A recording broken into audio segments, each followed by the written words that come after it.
So welcome everyone. और इस video में हम लोग पढ़ेंगे पोइटिक डिवाइसेस। जितने भी टर्म वन एग्ज़ाम के लिए जितने भी 3 पोएम्स हैं और उसमें जितने भी पोइटिक डिवाइसेस है उन सबको पढ़ेंगे, ठीक है। सबका कलेक्शन एक जगह। तो इसके पहले हम लोग कुछ समझ लेते हैं पोइटिक डिवाइसेस के बारे में। जैसे सिमली है, तो सिमली क्या है? वह वर्ड या फ्रेज़ जो कंपेयर करे दो चीज़ों को यूजिंग द वर्ड लाइक या एज। लाइक और एज जहाँ भी आपको फ्रेजेस में दिख जाए, समझिए कि वहाँ पे सिमली है, ठीक है। अब है पर्सोनिफिकेशन। पर्सोनिफिकेशन क्या है कि personification the attribution of human nature और character to animals, inanimate objects और abstract notions, specially as rhetorical figure, the act of personifying. Personification क्या है? मतलब कि इसको सिंपली कहें तो एक्ट ऑफ पर्सनिफाइंग।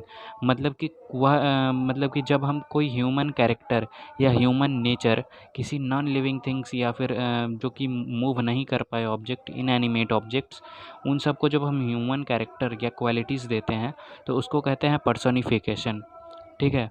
अब नेक्स्ट है ट्रांसफर्ड एपिथेट। तो ट्रांसफर्ड एपिथेट क्या है? Transferred epithet is when adjective usually used to describe one thing is transferred to another. An epithet is a word or phrase which describes the main qualities of someone or something. For example, a happy person. Epithet are usually adjectives like happy that describes noun like a person.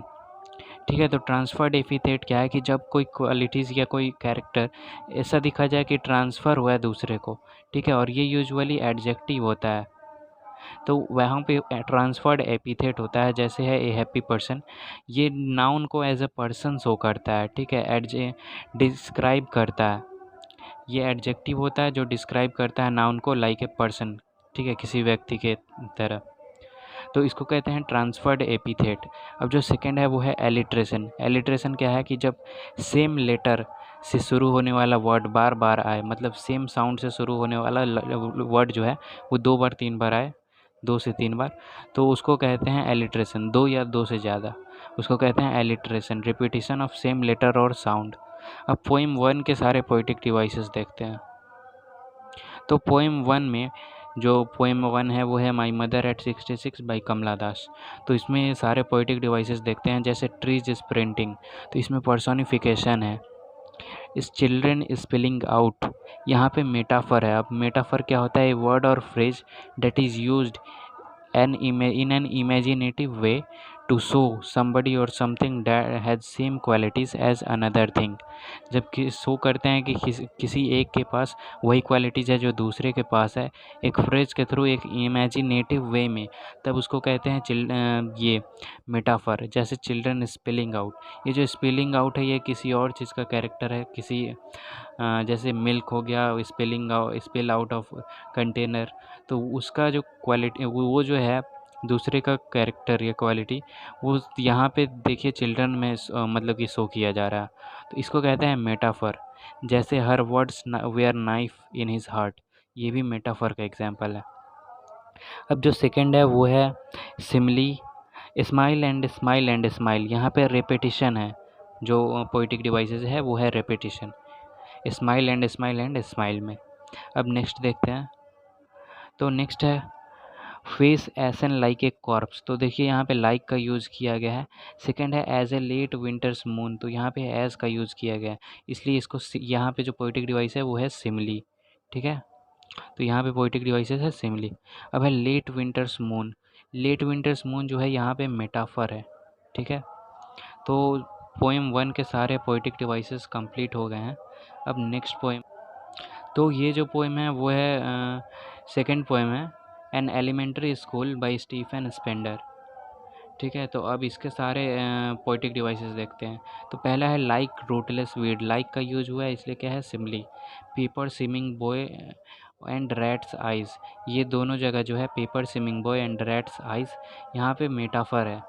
Fathers gnarled disease, यहाँ पर भी metaphor है। Future painted with fog, यहाँ पर भी metaphor है। Spectacles of steel, ये भी मेटाफर है। ये इस पोएम में मैक्सिमम मेटाफर से ही मिलेंगे, ठीक है।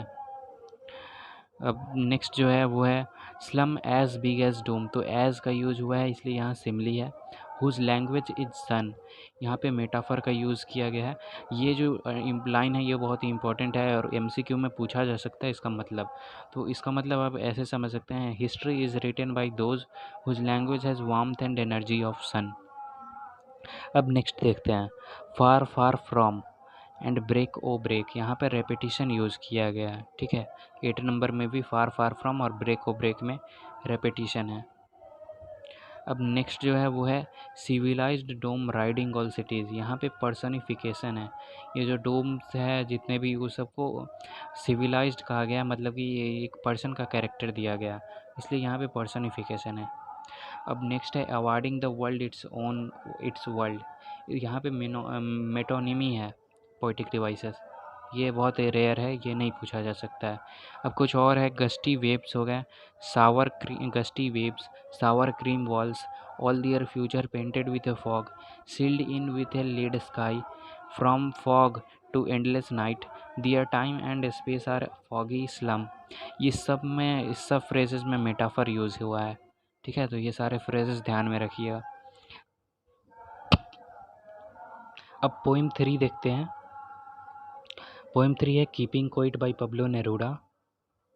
तो इसमें सारे पोइटिक डिवाइसेस ज़्यादा नहीं मिलेंगे, इसमें सारे पोइटिक डिवाइसेस।